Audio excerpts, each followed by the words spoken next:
Creo que vamos a tomar lista. Sí, se puede En lo ver. mejor, en lo mejor del partido.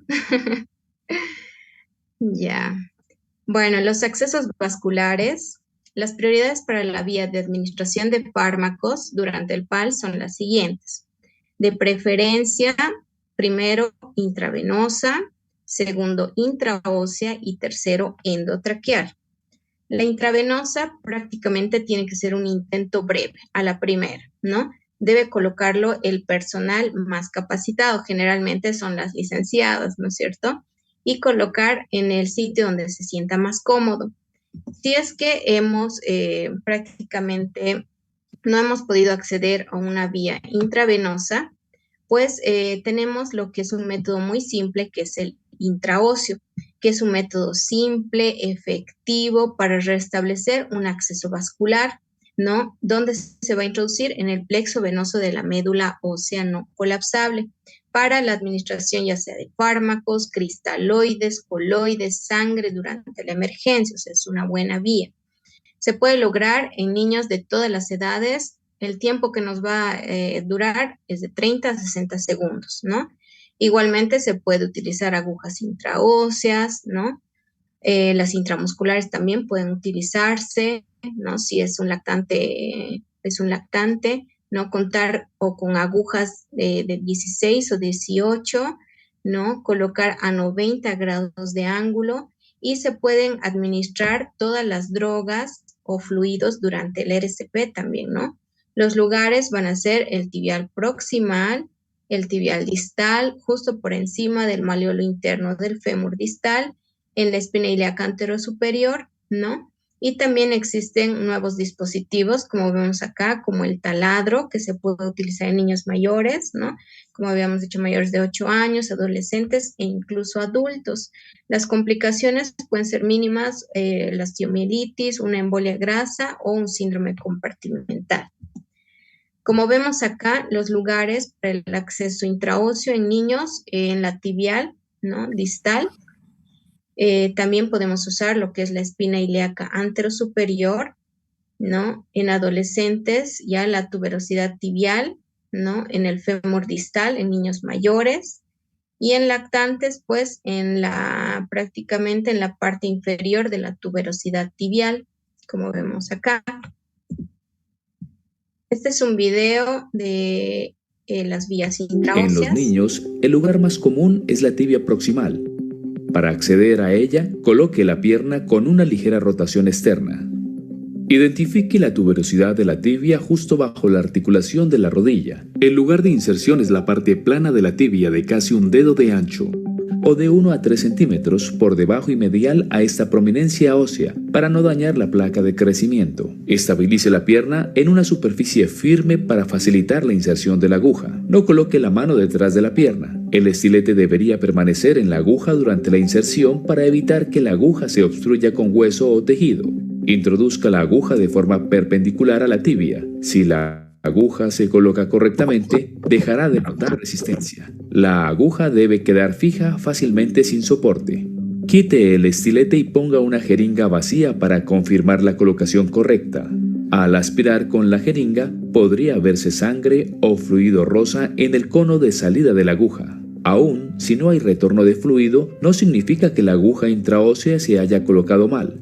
Ponga una jeringa llena de suero e inyecte una pequeña cantidad mientras observa si el lugar de inserción se hincha, o si la hinchazón es por detrás por haber penetrado con la aguja el otro lado del hueso. El líquido debería administrarse fácilmente con la jeringa. Otros lugares para el acceso intraóseo son la tibia distal, justo por encima del maleolo medial, la cara anterior del fémur distal, justo encima de la rodilla, y la espina ilíaca anterosuperior. Tras insertar correctamente la aguja intraósea en el hueso y quedar fija, los líquidos y fármacos fluyen por la médula ósea para pasar a la circulación, aunque según el lugar podrían pasar primero por la circulación periférica, como una práctica rutinaria.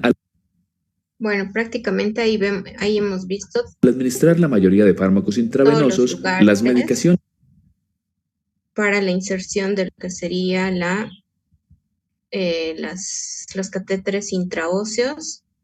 Como les digo, los videos lo están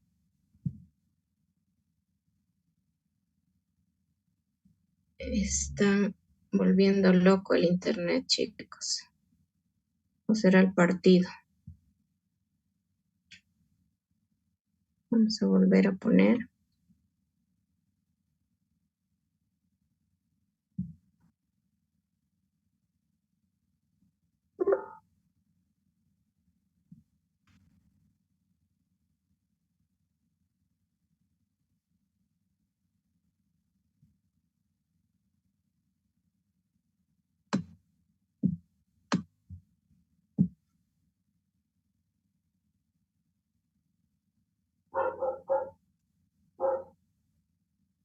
Vamos a volver a compartir, chicos. Creo que ya no vamos a reproducir más videos.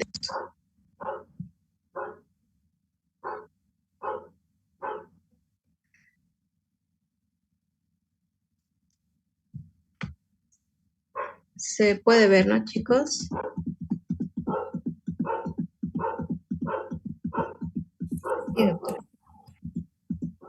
Bueno, entonces ya estábamos en la intraósea, prácticamente un método muy sencillo, ¿no? Parece sí complicado, pero cuando lo realizamos es de manera muy sencilla. Aquí estaba otro video, no sé si lo voy a poner porque tengo miedo que se vuelva a salir nuevamente. Vamos a hacer la prueba.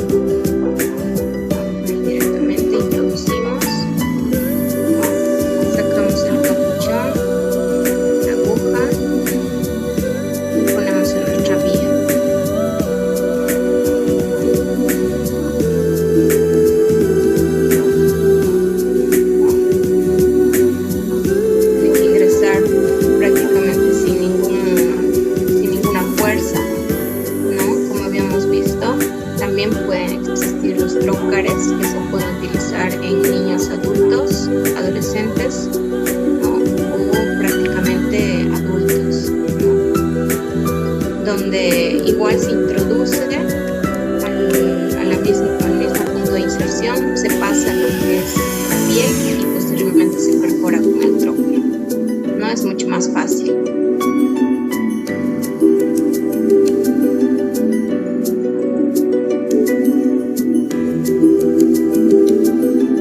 ¿No? Y conectamos lo que es a nuestra vía. Posteriormente acá vamos a ver otro ejemplo de una intraósea. Agárrale el piecito. Acá. Una situación de emergencia. Ahí está. ¿No? Tenemos también el trocar. Aquí, arriba. ¿No? En la tibial del niño.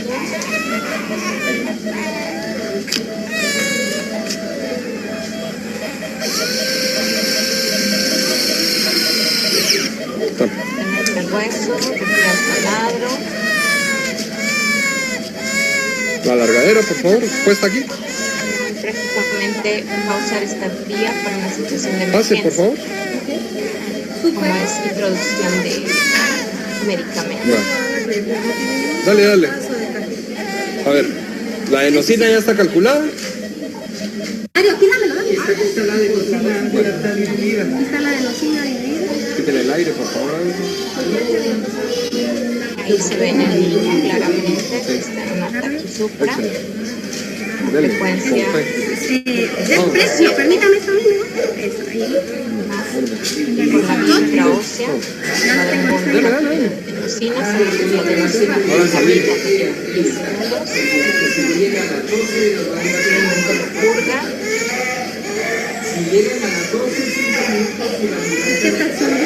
La reversión, ¿no? Del monitor.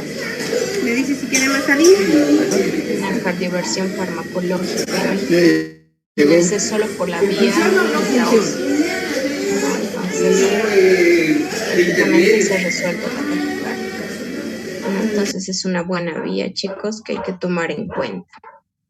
¿No? Entonces, prácticamente cuando estamos reanimando y no tenemos ningún acceso venoso, pues podemos administrar medicamentos intratraqueales, ¿no? Las drogas que se pueden administrar van a ser la lidocaína, atropina, naloxona o adrenalina. Prácticamente nos dicen que para los pacientes pediátricos, cualquier situación razonable para administrar la dosis inicial de adrenalina en un plazo de 5 minutos desde el comienzo de las compresiones. En el caso de los pacientes con monitoreo continuo invasivo de la presión arterial, ¿no? En el momento del paro, es razonable que el profesional utilice la presión arterial diastólica. Cuando los recursos están disponibles, se recomienda un monitoreo de electroencefalografía, ¿no? Para la detección de convulsiones, y también es importante tratar el estado epiléptico en el paro cardiorrespiratorio. Es muy importante ver lo que siempre nos dicen, ¿no? Las 5 H's y las 5 T's para poder solucionar las probables causas de paro cardiorrespiratorio, como va a ser la hipovolemia, la hipotermia, la hipoxemia, la hipercalemia, la hipoglicemia, ¿no? O los hidrogeniones, generalmente la acidosis. Y el neumotórax a tensión, el tromboembolismo pulmonar, el taponamiento cardíaco, las toxinas o el trauma.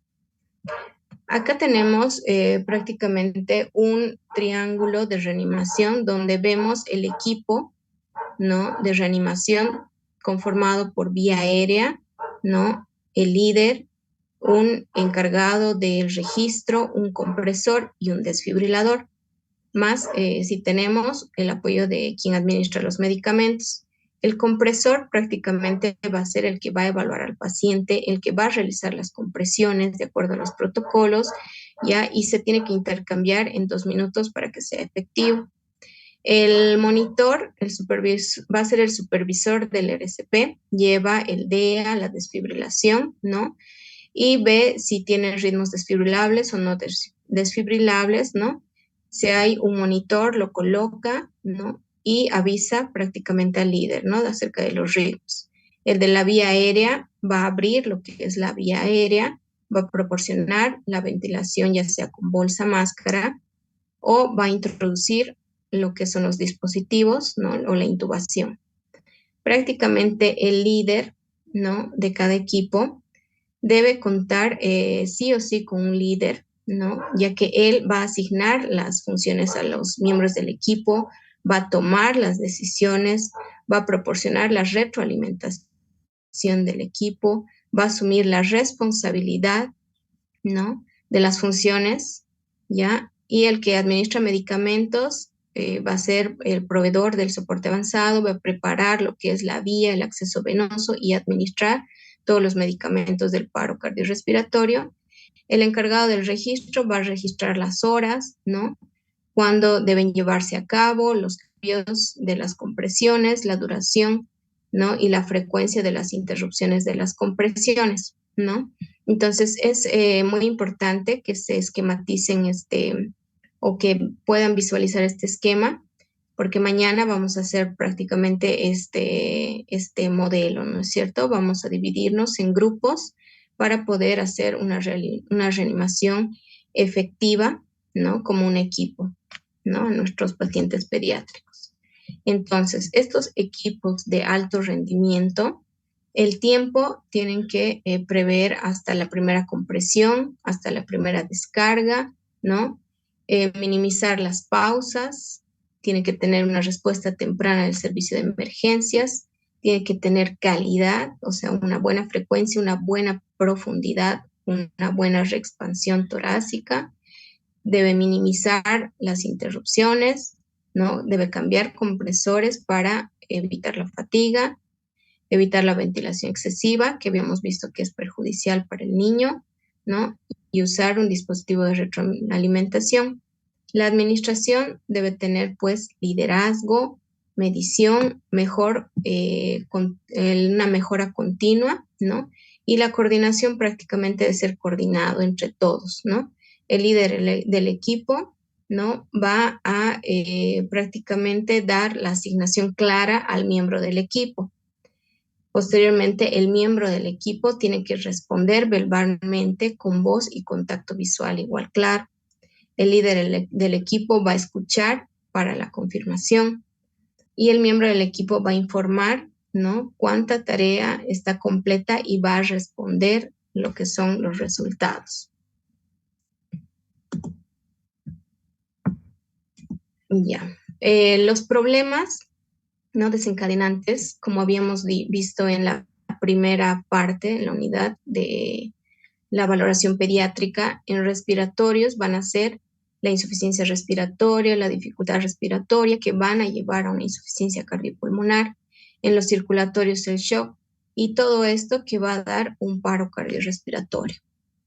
Este es el algoritmo, ¿no? Donde nos dicen que cuando ya vemos que identificamos que hay ausencia de pulsos, ¿no? Prácticamente el niño está en paro cardiorrespiratorio, iniciamos la RCP, brindamos el oxígeno, ¿no? Activamos el sistema de emergencia, ¿no? Pedimos un DEA, colocamos el desfibrilador, vemos si es un ritmo desfibrilable o no desfibrilable. Si es un ritmo desfibrilable, ya sea una taquicardia ventricular o una fibrilación ventricular, pues desfibrilamos, ¿no? E iniciamos inmediatamente la reanimación durante 2 minutos, ¿no? Si es posteriormente, si el ritmo es nuevamente desfibrilable, nuevamente hacemos la desfibrilación e iniciamos lo que es la RCP, ¿no? Agregando lo que es la epinefrina cada 3 a 5 minutos o la adrenalina, ¿no? Y ya conseguimos lo que es una vía aérea avanzada. Si es un ritmo desfibrilable aún, hacemos la desfibrilación, pero ya iniciamos lo que es la miodarona, ¿no? Si no son ritmos desfibrilables, como es la sistolia o la actividad eléctrica sin pulso, como habíamos visto, pues continuamos la RCP durante 2 minutos, ponemos vía, adrenalina de 3 a 5 minutos, consideramos lo que es la intubación, ¿no? Cuando el ritmo es susceptible a desfibrilación, pues vamos nuevamente al paso 4 y 5, y si no es desfibrilable, continuamos con la RCP y tratamos lo que son estas causas reversibles, tanto las H como las T, ¿no? Si prácticamente el ritmo es susceptible a shock, entonces si no es, prácticamente ya la sistolia, continuamos la reanimación, ¿no? Verificamos el pulso y si el niño ya ha salido del paro, pues podemos hacer los cuidados post-paro cardiorrespiratorio, ¿no? El PALS también nos habla de los cuidados post-resucitación, ¿no?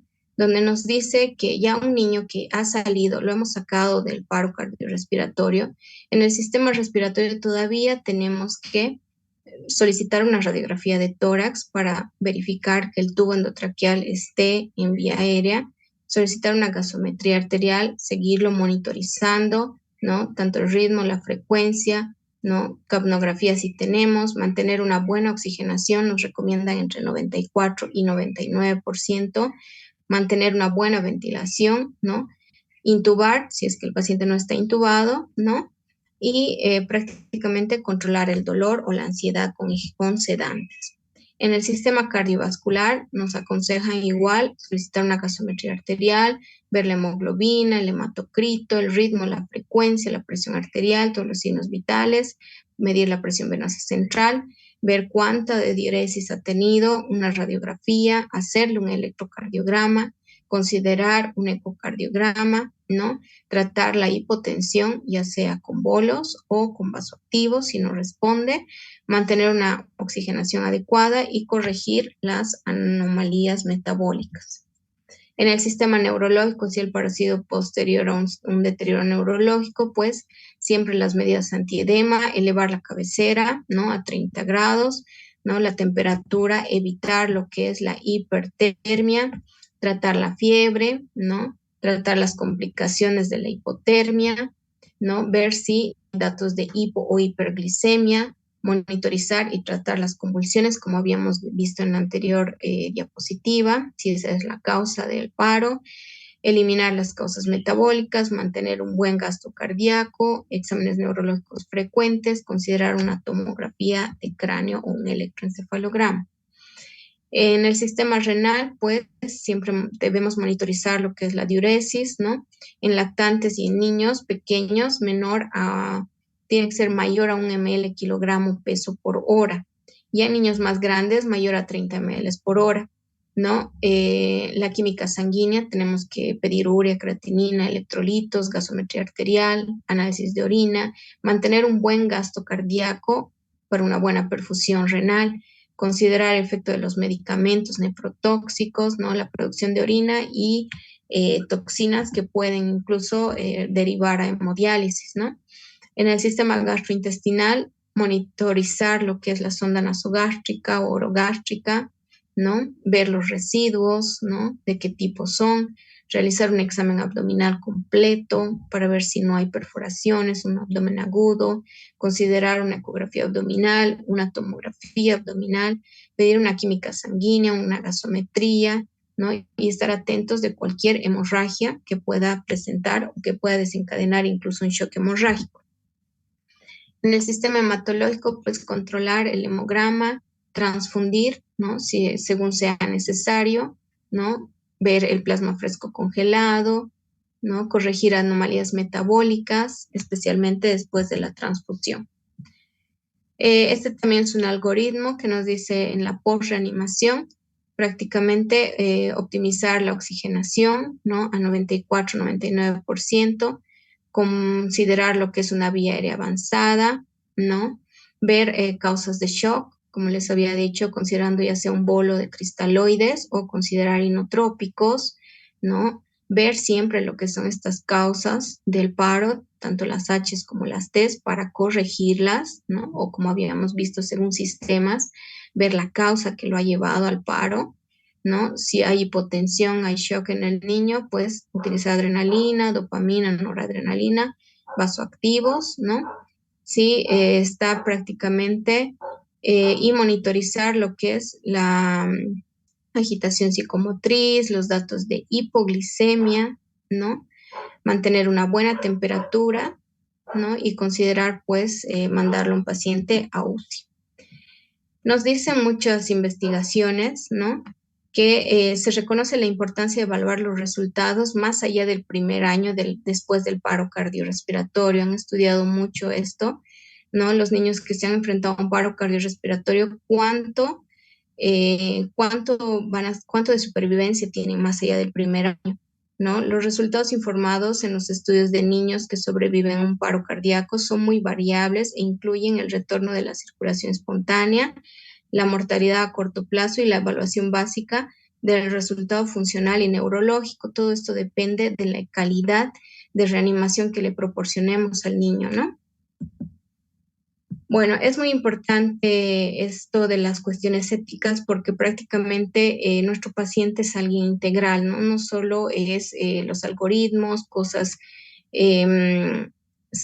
prácticamente teóricas, ¿no? Debemos ver lo que es la ética, ¿no? De cuándo empezar o no empezar la RCP, la orden de no reanimar y cuidados paliativos, la edad de decisión para autorizar o denegar la RCP, ¿no? La duración de la RCP o cuándo vamos a finalizar la RCP, ¿no? Durante el transporte pediátrico, ¿no? ¿Cómo va a ser la RCP? Si podemos permitir la presencia de padres o familiares durante la reanimación, tal vez la donación de órganos posterior a la reanimación cardiopulmonar, dar docencia, lo que estamos haciendo ahora, ¿no? De RCP para capacitar a los médicos e investigar acerca del RCP. Esto les pongo prácticamente porque muchos de nosotros, ¿no? En las salas de emergencia nos hemos visto enfrentados a este tipo de paciente. Por ejemplo, acá tengo una paciente que no era mi paciente durante la sala de terapia intensiva, ¿no? Pero sí estaba en una sala de terapia intensiva, yo estaba con los adultos, ¿no?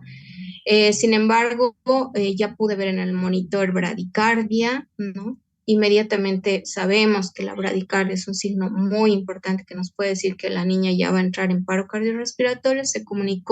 Me comuniqué inmediatamente con su terapista, el terapista pediátrico, y le indiqué el niño va a entrar en paro cardiorrespiratorio, vamos a iniciarlo, ¿cómo vamos a hacer? ¿No es cierto? Entonces, justamente el terapista pediatra, me dijo que iniciemos solo atropina, ¿no? En ese momento, pues uno se enfrenta a todos estos cuestionantes, ¿no? Ya cuando ingresa el terapista pediátrico, la niña prácticamente estaba con actividad eléctrica sin pulso, ¿no? Lo que hizo el terapista pediátrico fue hacer ingresar lo que es a los familiares, se despidieron unos 5 o 8 minutos de su hija y posteriormente, pues, después de la actividad eléctrica sin pulso, la sistolia y se declaró fallecido, ¿no? Al niño, ¿no? Entonces, estas cuestiones éticas, ¿no?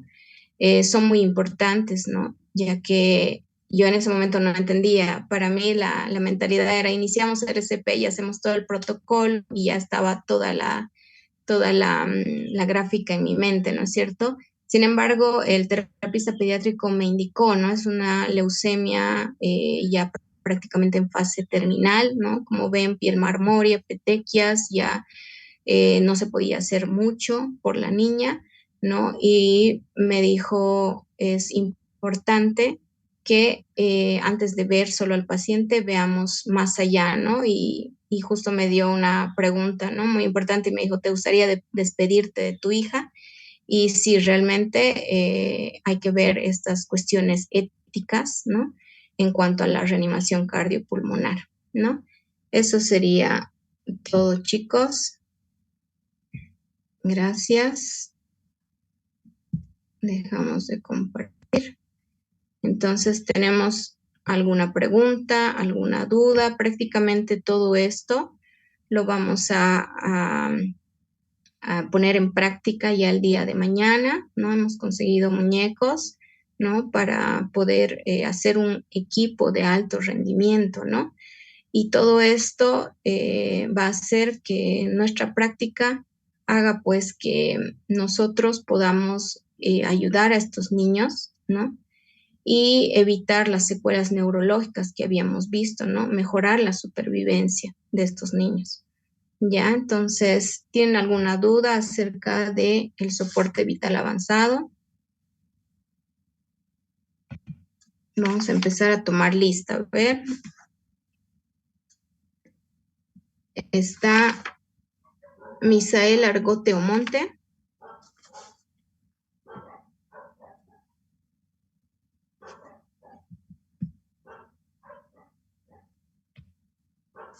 Misael Argote Omonte.